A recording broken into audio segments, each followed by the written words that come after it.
Bueno, llegamos ya a la lección número 4, y vamos a hablar de la cosmovisión bíblica. La palabra cosmovisión es una palabra que no se usa normalmente, ¿no?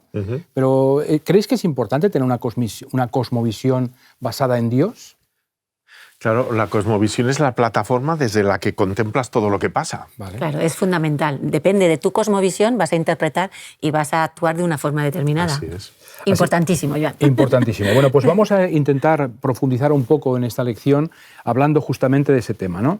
Porque nuestra forma de interpretar, como bien decís, y entender lo que nos rodea, depende justamente de los principios que elijamos, de nuestras creencias, finalmente. Estos principios, estas creencias, tienen un alcance amplio y suelen tocar temas como el origen, el sentido de nuestra vida, la moralidad, en fin, muchos aspectos que están aquí. Juntos forman lo que se llama nuestra cosmovisión. Y seguramente que hay muchas cosmovisiones, ¿vale? Y tú eliges. Ahí sí que es Vale. un poquito, puedes estar influenciado un poquito más o menos, pero tú vas a elegir qué cosmovisión Incluso coger. puede variar con el tiempo, ¿no? Perfectamente, La cosmovisión claro. puede variar según la edad que tú tengas y según las ideas. Yo cuando era Tus jovencito tenía experiencias. una cosmovisión y creo que ahora tengo una muy diferente, ¿no? Sí. Pero bueno. Seguramente que esta cosmovisión es como una especie de lente, una lente que todas las cosas pasan, es el filtro por el cual pasan todas las cosas y se van tamizando, ¿eh? Y justamente la lección de esta semana se centra en la necesidad de enseñar esta cosmovisión bíblica a todos, tanto jóvenes como adultos, a todo el mundo deberíamos de tener esto. Así que para tener una cosmovisión bíblica es fundamental no solamente creer en Dios, sino en comprender que hay un Dios que interactúa de manera personal con nosotros. Sí, porque su poder creador explica también todo lo material, incluyéndonos a nosotros mismos. Y su poder redentor, en este caso, lo que hace es revela su corazón, ¿no? Su forma de ser. Muestra todos esos propósitos que tienen para el universo, esos propósitos restaurados que tiene para el universo y la humanidad para asegurarnos ese futuro. Sí, esto me gusta. Esta palabra restauradores Sí. me parece encantadora y muy apropiada en este momento, ¿vale? Bueno, yo el peligro que veo es que como la cosmovisión muchas veces parte de nuestra experiencia, acaba cediendo objetividad a nuestras vivencias y emociones, de modo que muchas veces está filtrando la realidad a partir de nuestra propia experiencia en la vida. Claro. Y hay que tener en cuenta, de todas maneras, lo que acabas de decir, que esa cosmovisión es integral, abarca todos los aspectos de nuestra vida, ¿eh? Las relaciones culturales, las relaciones con los demás, la educación, en fin, todas esas cosas tienen que ver con eso. Los seres humanos somos gente sociable, que nos relacionamos con gente y al final tenemos una cosmovisión. Así que es importante subrayar que para definir cosmovisiones y sean consideradas como tal, hay que tener en cuenta los siguientes elementos. Vamos a analizarlos entre los tres, a ver cuáles son los elementos que creemos esenciales para definir bien una cosmovisión, ¿vale? Claro, primero podríamos decir que algo existe, ¿no? O sea, cuando nosotros nos damos cuenta de todo lo que nos rodea, de que hay una inteligencia a nuestro alrededor, el cómo funcionan los cuerpos, los seres vivos, los astros, todo, algo tiene que existir. El origen de esto tiene que fijarse en algo, ¿no? Claro, tiene que tener algún patrón ahí. Todas las culturas de todo el mundo se lo plantean Esto es así. normal, esto es normal. Y luego también que todos los individuos buscan desesperadamente por lo menos tener un punto de referencia que sea algo infinito. Llamémoslo Dios, ¿no? Para los creyentes. Otra persona a lo mejor en el hombre, ¿no? En el sentimiento. Algo tiene que tener de este apartado. Claro, pero tú no puedes estar al margen de esta idea. Finalmente tú tendrás una cosmovisión, sea la que sea, ¿vale? Y yo iría incluso un poco más lejos. Todas las cosmovisiones parten de la fe. Para el creyente, si el centro es Dios, Claro, parte claro. de la fe en Dios. Está claro. Pero para la persona que no crea en Dios, tendrá fe en sus conocimientos, en los descubrimientos de un filósofo, de un científico, etc. Yo pienso que solo la palabra nos da un punto de referencia estable sobre el que construir una cosmovisión. Por eso, la Biblia debe ser el centro de la educación adventista. Muy bien. Así que diríamos que el cristianismo es una cosmovisión Claro. que se basa en la Biblia y da respuesta a muchas cosas, ¿no? Lo que le pasa a una persona cuando muere, por qué existe, cómo establecer principios morales que tengan que ver con nuestra vida, en fin, tiene que ver con todo esto. Y tu planteamiento de la vida en general, o sea, al final tu cosmovisión te hace plantearte por qué estoy aquí, tiene un propósito, no tiene un propósito, qué pasa después, qué pasó antes. Son planteamientos que tú dices, ¿incluye a Dios en esta cosmovisión o no? ¿Cómo y gestionas entonces, tus crisis? Claro. Y lo que pasa, cómo lo explicas lo que está pasando, lo bueno y lo malo. Exactamente. Todo está relacionado. Así que para mí hay 3 elementos muy importantes que con un texto bíblico vamos a intentar definirlos. El primero se encuentra en el Salmo 19, versículo 1, que dice, los cielos cuentan la gloria de Dios y el firmamento anuncia la obra de sus manos. Es decir, en la cosmovisión cristiana, un Dios creador. Sí. Eso es claro.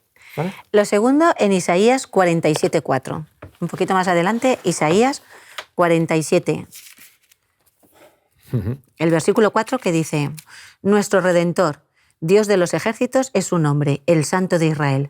¿No? También hablamos de ese Dios Redentor. Claro. Que nos redime, que nos puede hacer llegar a En la única religión en la que Dios es el Redentor es en el cristianismo. Claro, sí, sí. En todas las demás religiones paganas es el ser que ha de hacer cosas para redimirse, esfuerzos, sacrificios. Mira, yo os propongo otro texto que dice, va mucho en la línea, dice que es nuestro Salvador.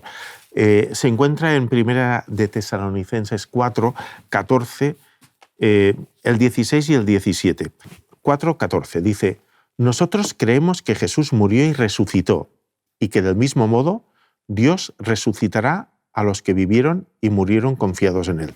Esto ya es una plataforma de la cosmovisión. Y sigue, porque cuando Dios dé la orden por medio del jefe de los ángeles y oigamos que la trompeta anuncia que el Señor Jesús baja del cielo, los primeros en resucitar serán los que antes de morir confiaron en Él. No vais a decir que no, a que os gusta esta versión. Sí. Está muy bien. Y acaba. Después Dios nos llevará a nosotros, los que estemos vivos en ese momento, y nos reunirá en las nubes con los demás. Allí todos juntos nos encontraremos con Jesús y nos quedaremos con Él para siempre. Amén. O sea que la idea de un Salvador. La idea es un Dios creador, redentor y salvador. Eso es el fundamento de la cosmovisión cristiana. Cristiana, ¿vale? Y nosotros creemos en esto. Puede ser que hay mucha gente que no crea en esto, pero la cosmovisión, digamos, cristiana está fundamentada en esos 3 valores o principios que aquí expresamos, ¿vale? Así que la educación cristiana nos ayuda a definir la cosmovisión bíblica y hay 4 aspectos fundamentales que nos gustaría comentar, 4 aspectos que me gustaría comentar con vosotros. Por ejemplo, nos invita a considerar y a contemplar a Dios en nuestras vidas. Eso es importante. Es decir, no es un Dios etéreo, algo que está muy alejado de nosotros, sino que es algo que está en nuestras cotidiano. vidas. Muy bien. La segunda, nos muestra a Dios como lo que hemos hablado hace un momentito. Es un creador, es redentor y sustentador. ¿De acuerdo? Por lo tanto, eso es un detalle importante que forma parte de esa cosmovisión. En tercer lugar, nos interpreta, es muy importante, la historia a la luz del gran conflicto. Es decir, las cosas que están ocurriendo, las que van a ocurrir y han ocurrido también, están en el marco del gran conflicto. Nos da una perspectiva amplia, distinta. Amplia, muy bien. Y nos lo acaba explicando, porque es muy difícil entender, ¿no? Que en este planeta Tierra ocurran tantas cosas feas y hay un Dios que lo permita, ¿no? Es lo que siempre se habla de esta forma. Y cuando tú tienes esa cosmovisión, llega un momento que acabas entendiendo qué pasa aquí. A mí me da mucha tranquilidad el hecho de tener el conocimiento que tengo al respecto de esto. Puedo estar equivocado, no digo que no, ¿vale? Pero yo creo en esto y creerlo me da una tranquilidad enorme. Me da una seguridad en lo que estoy haciendo. Y el otro aspecto, el otro punto que quisiera destacar es que indica un desarrollo moral basado justamente en el Evangelio de Jesús y en la información que nos dio su espíritu, la influencia de su espíritu. En realidad tenemos 2 cosmovisiones, ¿no? Las que tenemos pueden ser, o bien que la primera es que el universo existe porque sí, nada lo creó, simplemente pues no hay Dios, hay átomos, hay materia, hay vacío, sí. ¿Vale? No sabemos eso cómo está ahí, pero es la primera cosmovisión. Y la segunda, la otra postura es pues, que existe un ser divino que finalmente crea ese universo. Entonces, el elemento central de la educación cristiana obviamente se centra en que hay un Dios, y no solo eso, sino qué tipo de Dios es, que es muy importante. Hay un Dios y nos señala cómo es ese Dios. Y es que vivimos en una sociedad donde la cosmovisión principalmente es atea. Además afirma que la ciencia la apoya, porque ese siempre es el debate que tenemos muchas veces con los alumnos, ¿no? Pero, ¿y la ciencia entonces? Entonces, tenemos que estudiar muy meticulosamente la Biblia, la ciencia, tener claro dónde está cada cosa y diferenciar qué es una interpretación de un hecho. Hay hechos, pero nosotros interpretamos. Pero muchas veces la cosmovisión me va a hacer que yo interprete algo. Entonces, nuestros alumnos deben de conocer las dos cosmovisiones que pueden tener para poder entender la razón de cada una de ellas y también pensar en esas repercusiones que puede tener cada una, que eso lo veo fundamental. Cuando yo quito a Dios de mi vida, ¿quién me dice a mí lo que es moral, lo que es ético, lo que es válido, lo que cuenta? Sí, eso si Dios no existe y yo estoy pensando en que aquí el más apto es el que sobrevive, como dice la teoría de la evolución, ¿por qué tengo yo? ¿Por unas normas que me pone la sociedad? Yo incluso quisiera hacer una matización a esto, porque no es lo mismo una cosmovisión que contempla a Dios que una cosmovisión que contempla al Dios de la Biblia, porque podría ser un Dios malvado y cruel, ¿no? Claro. Sí. Entonces, la cosmovisión que pone a Jesús, a Dios, en el centro, es la que produce esta paz de la que estábamos hablando. Y aunque, por más posmoderna que sea la mentalidad de la época en la que estamos viviendo, el trabajo de la educación adventista es poner a Dios en el centro de todos los ámbitos de nuestras vidas. Quizá tendríamos que hacer una confesión, y es que 2000 años de cristianismo sin Cristo es normal que generen una cierta desafección de la sociedad hacia la religión de Jesús, tan desfigurada por nuestro mal testimonio. Es verdad, es verdad. Mira lo que dice Patriarcas y Profetas, la señora White dice: el verdadero objetivo de la educación es restaurar la imagen de Dios en el alma. Es lo que tú estabas comentando. Finalmente, este es el gran objetivo, presentar al Cristo Redentor, al Cristo Salvador. Por eso hemos dicho ya que educar es redimir. Por lo tanto, esto era un tema que estaba aquí. En la Biblia hay que decir que la creación no es una teoría ni un mito, sino una realidad. Empieza en el relato de la creación y termina con la segunda venida de Cristo. Eso es lo que nosotros realmente entendemos de una manera clara.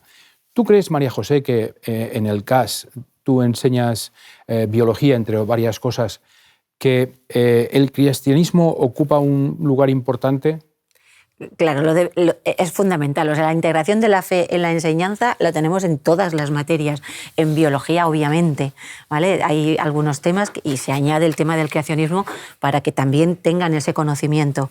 Y es que hoy en el mundo científico los que interpretan la Biblia de una forma literal estamos considerados como fundamentalistas, de mentes muy cerradas, y por ello es importante saber qué idea es la que tenemos, saberla valorar y con el respeto, ¿vale?, ver las cosmovisiones, porque al fin y al cabo esto es una elección filosófica. Tú tienes elección de tener una cosmovisión o elegir otra, porque si estuviera ya hecho no estaríamos siempre hablando de será esto o será lo otro. Entonces, durante toda la Biblia se repite constantemente Dios como creador. Se está repitiendo. Y nosotros somos sus criaturas. Y Dios insiste en recordar esto y lo ha insistido siempre hasta su segunda venida, lo vamos a estar viendo. Sí, entonces, nunca debería de borrarse de la mente esta verdad. Lo hemos dicho en lecciones pasadas, ¿no? De que los judíos pues, muchas veces pues, intentaban repetir y repetir para que no se nos olvidaran. Y es que tendemos a olvidarnos. El pueblo judío y nosotros mismos a lo largo de nuestra vida. Entonces, la cosmovisión que yo elija va a ser muy importante porque aquí hay dos puntos de vista que tenemos que tener en cuenta. Uno es que Dios es el que organiza todo y todo tiene sentido, ¿vale? Y no hace nada sin ningún propósito. Incluso el dolor, la muerte y todo lo que existe, la tristeza, tiene una explicación. No la quiere Dios, pero tiene una explicación. Y luego hay otra que es por la evolución, que por la evolución aquí se elimina a Dios y es todo casualidad. Pero en esa casualidad entonces nada tiene sentido, nada tiene ningún propósito y al final, como decía, pues eso es una elección filosófica porque no puedo comprobar cuál de las dos es del método científico. Yo tengo al final que elegir. A mí me ha gustado mucho, Joan, cuando me ha sorprendido los 4 puntos que tú planteabas, porque nuestra cosmovisión plantea a Dios como nuestro Salvador, nuestro Creador, nuestro Redentor, ¿no? He estado leyendo, mientras preparaba esta lección, algunos amagos que se hacen de mezclar como la teoría de la evolución con cómo la vería un creyente, ¿no? Como que si Dios crea, pero crea a partir de los mecanismos evolutivos. Evolución teísta, ¿no? Que se habla. Debe ser. Yo soy de letras, ya lo sabéis. Pero Sí. desde mi formación en filosofía y en educación, es que lo veo como muy absurdo, porque Dios es bueno, solo bueno y siempre bueno. Mi amigo José siempre me lo repite. Dios es bueno, solo bueno y siempre bueno. ¿Cómo podría un Dios bueno elegir el sufrimiento como un mecanismo? Los evolucionistas lo llamarían selección natural para que la vida se abre paso. Esto no lo puedo entender. Por otro lado, en la lección 1 comentábamos que los primeros capítulos del Génesis son fundamentales para entender toda la Biblia. Si Adán estaba en un proceso de desarrollo moral, no era responsable de sus actos. Si no lo era, ¿dónde cabe el pecado? Y si no pecó, ¿qué papel juega Jesús? Es muy complicado. En fin. Pero lo explica. En los primeros capítulos, Génesis 1 y 2 te habla todo, pero en el 3, que se nos olvida muchas veces, Génesis 3, habla del pecado. Y entonces ahí entiendes todo lo que está pasando. De todos modos, María José, yo voy a hacer una confesión, ¿vale? Ahora que no nos ve nadie ni nos oye nadie, si yo no hubiese conocido a Jesús a través de una iglesia protestante, seguramente sería ateo. Y si fuese ateo, sería evolucionista. Bueno, es lo que le pasó a Darwin, ¿no? Darwin tiene un argumento parecido a lo que se ha estado diciendo, pero no encontró la paz que él buscaba. Claro. Por lo tanto, ¿creéis que tiene alguna consecuencia el hecho de no creer en el relato de la creación de forma literal? Claro, efectivamente, porque la perfección original ya no tendría sentido, ni el pecado, porque si no existe el pecado, no se necesita un salvador. Fijaros todo lo que voy a plantear ahora, porque esto es muy importante. No hay pecado, no necesito salvador. Si no necesito salvador, no, esto de la segunda venida, de que va a volver a restaurar esta tierra nueva, no tiene sentido. Ni siquiera la tierra nueva tendría sentido. Todas estas creencias acaban por destruirse.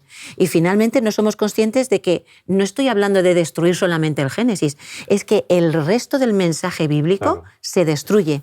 Todo lo que es creación, pecado, redención, tener una salvación, tierra nueva, todo esto se destruye. Entonces necesito tener mucha relación con mi propio Creador para que nada ni nadie me llegue a separar de todo lo que yo conozco, ni me separe de Él, porque es lo que me da sentido a mi existencia y finalmente esa fe y esa creencia es la que me va a hacer sostenerme y entender las cosas. Claro, porque entonces ¿hay alguna relación entre el sábado y la creación? ¿Entre el sábado y la redención? ¿Juega un papel importante en ese tema? Fíjate, Dios cuando crea todas las cosas hace lo siguiente. Después de haber creado toda la creación, en el capítulo 1, acaba diciendo, y Jesús reposó, Dios reposó, bendijo, que aquí hago un paréntesis porque ningún día está bendecido. Es verdad que se bendijo otras cosas, pero días literales, los días, el sábado fue el único que lo bendijo. Y también lo santificó. Entonces, ¿por qué? Porque aquí deja claro que Dios es nuestro creador y nosotros somos sus criaturas. ¿Por qué hace todas estas cosas? ¿El sábado qué tiene que ver aquí? Pues como hemos dicho, nos olvidamos. Y Dios dice, mira, tienes mucho tiempo, pero te pido de 7 días, 1, que recuerdes. Porque en el hecho de momento de tú parar con todas tus tareas, con toda la vida y con todo, es un momento de decir, ¿por qué paro? Porque hay un creador, porque me lo ha pedido y porque tengo fe y soy obediente y sé que eso me conviene. Se ha intentado, como sabéis muchas veces, parar el ciclo de 7 días, que esto también habría que estudiar. Se ha intentado hacer ciclos de 10 días y no funcionó.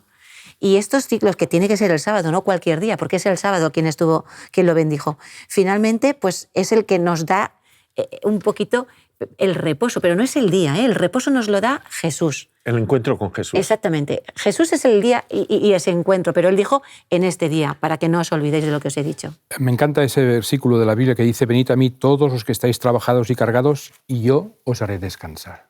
¿Vale? Es que yo pienso, Joan, que si fuésemos capaces de entender lo que significa que el creador de todo, el sustentador de todo, aparte un tiempo para estar con nosotros, si entendiésemos esto, es que todo cambiaría. Claro. Y además, cuando tú estás comentando esto, María José, el día a día ahoga el debate y la reflexión. Y necesitas este encuentro con el Señor para reubicar las prioridades, para reflexionar, para encontrarte a ti mismo y a tu familia. Es que es lo que dijo, ¿no? El sábado está hecho para el hombre. No hizo el hombre para que hubiera un sábado, es al revés. Cuando Dios crea al hombre, le crea un sábado. Sí. Y como Dios es un Dios de amor, sabe perfectamente que necesitábamos un tiempo porque nos olvidaríamos. Entonces crea un día como diciendo, sigue teniendo relación conmigo. Por lo menos este día, céntrate un poquito más en la familia, en la amistad, en la iglesia, en mi relación conmigo. Inclúyeme y recuérdalo. Y esto es algo porque nosotros lo necesitamos. Sé que el tiempo va muy rápido, pero sé que tú has pensado en un ejemplo, ¿verdad? De un árbol que un poco representa el resumen. Voy a intentar explicarlo lo más rápido que sepa, ¿vale? El problema es que somos víctimas del etnocentrismo. Esto nos coloca a nosotros en el centro y todo lo examinamos a partir de nuestras propias experiencias. Y además tenemos el defecto de que creemos que nuestra cultura, nuestra visión es mejor que la de los demás. Nos sentimos superiores, ¿no? Entonces, todos somos víctimas de una cultura y todos tendemos a pensar que nuestra cultura es superior a las demás. ¿Qué elementos tiene una cultura? Voy a hablar en un lenguaje secular, pero que parece que sea religioso. El primero es la conducta, las cosas que hacemos. Este es el elemento más superficial. El segundo elemento serían las creencias. Teóricamente, las creencias tendrían que justificar la conducta nuestra. Estamos enterrándonos, ¿eh? Lo más superficial, la conducta, después las creencias. Más abajo estarían los valores, que serían aquellos principios que generan las creencias, y en el fondo del todo estaría el paradigma. En la Biblia los valores son el Evangelio y el paradigma es el reino de los cielos.